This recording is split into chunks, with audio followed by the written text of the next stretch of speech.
ఈసారి ఆషాఢ మాసంలో అయితే నేను 5 బోనాలైతే తీసినాను. ఆషాఢంలో మొత్తంలో. ఫస్ట్ బోనం వచ్చేసి బల్కంపేట ఎల్లమ్మ కాడ చేసిన. అండ్ ఇంకోటి రెండో బోనం వచ్చేసి మా ఇంట్లో ఎల్లమ్మ తల్లికి చేసినాను. అట్లనే ఇగ మా కాలనీలో, మా గల్లీలో ఉన్న పోచమ్మ కాడికి ఒక బోనం చేసినాను. తర్వాత మా దగ్గరున్న కట్టమైసమ్మకొకటి, మళ్ళా ఎల్లమ్మకొకటి. మొత్తం మీద 5 బోనాలైతే సక్సెస్‌గా ఈ ఆషాఢంలో చేసి నేను ఎత్తుకున్నాను. Hi friends! మా ఇంట్లో బోనం ఎట్లా రెడీ చేస్తున్నామో ఒకసారి చూడండి. మా ఇంట్లో ఎల్లమ్మ తల్లికైతే మేము బోనం రెడీ చేస్తున్నాము. ఆషాఢ బోనం. అమ్మవారు మనల్ని అనుగ్రహించాలే గానీ మనం ఏమైనా జెయ్యొచ్చు. అమ్మవారి ఇగ అట్లనే మా ఏరియాలో పోచమ్మ తల్లి ఉంది. పోచమ్మకు గూడా మేము బోనం జేసినాము.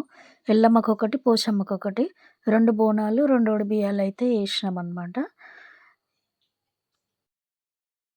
అమ్మవారు నిజంగా మనతోటి ఏదైనా చేపిచ్చుకోవాలని జెప్పేసి అమ్మవారు అనుకుంటే, మనం భక్తితోటి మనసు పెట్టి చేయాలని మనకు గూడా కోరికుంటే, ఖచ్చితంగా అమ్మ జేపిచ్చుకుంటది.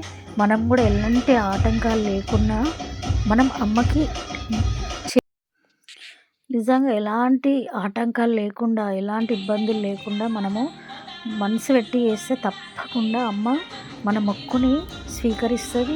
మనకంతా మంచే జరుగుతది. మనకు చేసే శక్తిని గూడా అమ్మ ప్రసాదిస్తదని నేనైతే గట్టిగా నమ్ముతాను. నేను ప్రతి సంవత్సరం జేస్తాను. ఈ సంవత్సరం నేను 5 బోనాలు అసలు అనుకోకుండా జేషిన.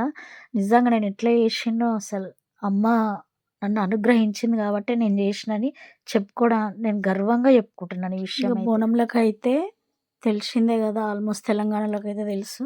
ఎల్లమ్మకైతే ఖచ్చితంగా తమలపాకులు, కుడకలు, ఖర్జూరాలు, పసుపు కొమ్ములు, వక్కలు మనం మామూలుగా మనం పోసుకుంటే ఎట్లా పోసుకుంటామో మేమైతే అట్లనే పోస్తాము. ఇక అమ్మవారికి కాబట్టి నిమ్మకాయలు గూడా పెట్టినా నేనైతే.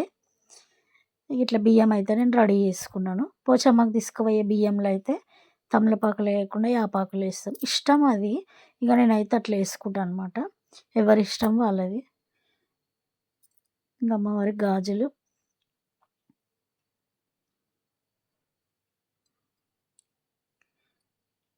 అట్లాగే బియ్యం అయితే నేను రెడీ చేసి పక్కన పెట్టేసుకున్నా. ఇంకా అమ్మవారికి కూడా పోచమ్మ తల్లికి కూడా బియ్యం అయితే కలిపేస్తున్నాం. 2 బియ్యాలు అయితే కలిపేస్తున్నాం.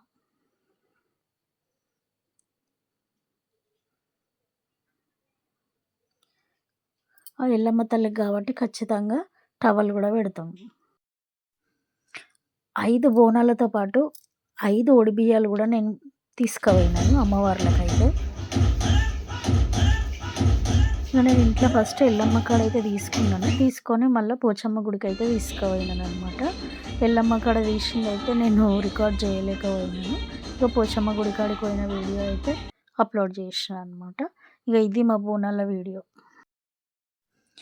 అమ్మవారి దయ నా మీద ఉంచి ప్రతిసారి కూడా నాతోటి ఇట్లానే నాకు శక్తిని ప్రసాదించి, నేను అమ్మవారికి భక్తితోటి నేను ఇంకా సమర్పించుకునేటట్టు అమ్మ నన్ను ఆశీర్వదించాలని మనస్ఫూర్తిగా కోరుకుంటూ